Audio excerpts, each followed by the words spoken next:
Hello again, fiber friends. It's Cindy from Unique Fleece. I wanted to talk to you today about another knitting project that I have going on. It's on the needles. It's a spring weight sweater, DK weight.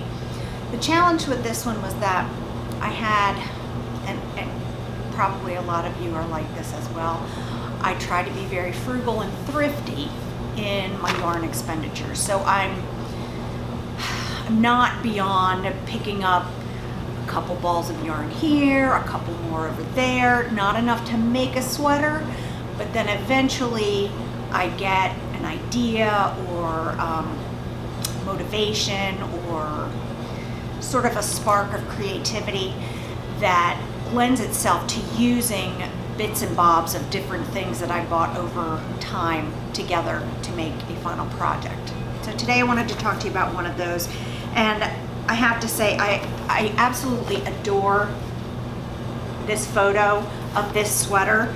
It looks so much better on the model than it does on me, and I probably made the wrong size, but I go back and forth with sizing. I make the size that I think is going to fit around my bust, and then I don't like the way it fits under my arms, so then the next sweater I make a smaller size.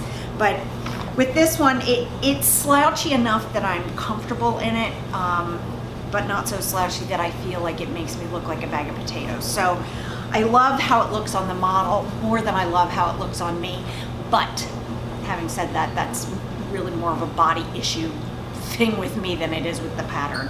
Anyway, this is called Robin by Jose Paquin, and you'll notice in the photo that she used two colors of yarn. So she used like a dark navy and then a white or a light gray for the stripes. So I had a bunch of this Classic Elite Classic Silk that I bought on clearance, and it's a lovely sort of spring St. Patrick's Day green, and it's got these lovely undertones, I don't know if you can see it on the camera, of yellow and a little bit of blue.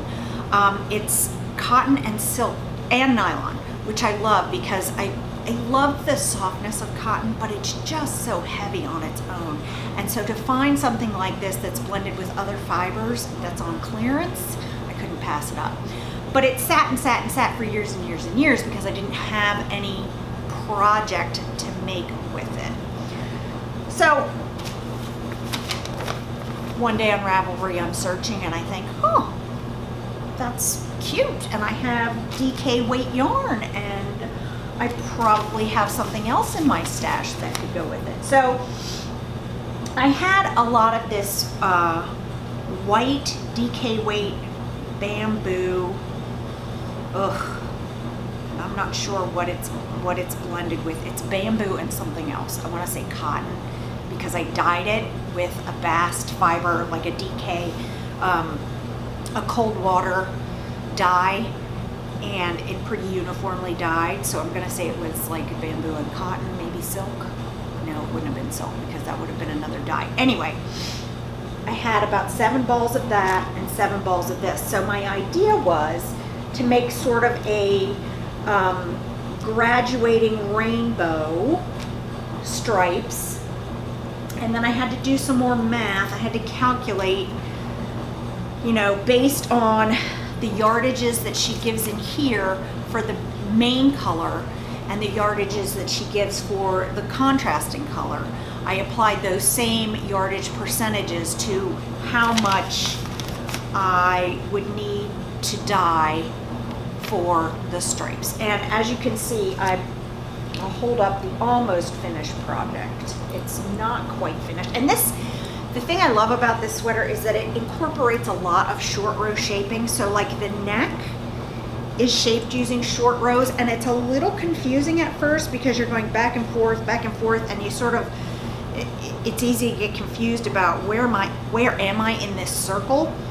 But it's very clever construction, and I really like that about it. And it's raglan, it's top down, but then you also do this short row shaping at the bottom to give you sort of a longer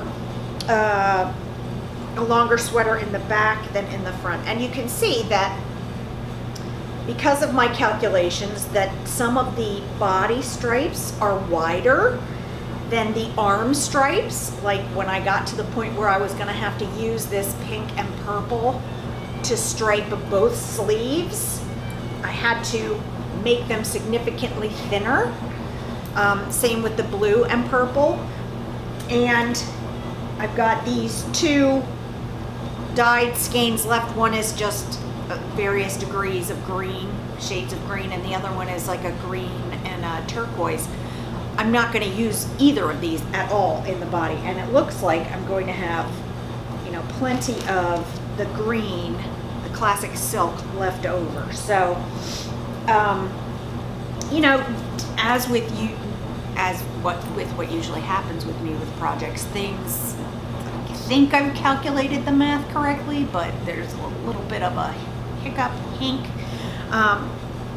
But I usually just figure out a way around that because, you know, I like finding creative solutions to knitting challenges.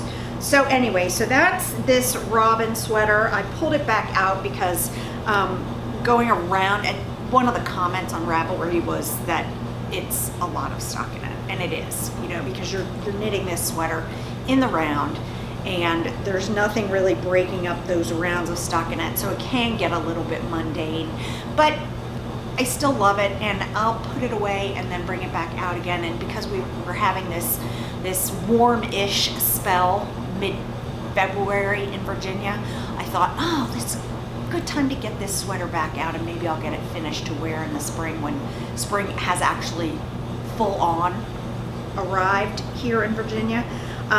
So anyway, I just wanted to share with you my thinking on what I did to make that sweater. And again, it's just the pattern is called Robin by Jose Paquin from Ravelry. So I hope that's helpful for some of you. Just look forward to hearing what you guys think about that project. I know it's a little, that sweater might be a little bit extra for some people, but it falls in with my love of color. So I hope y'all are doing well. Thanks for watching. See you soon. Bye.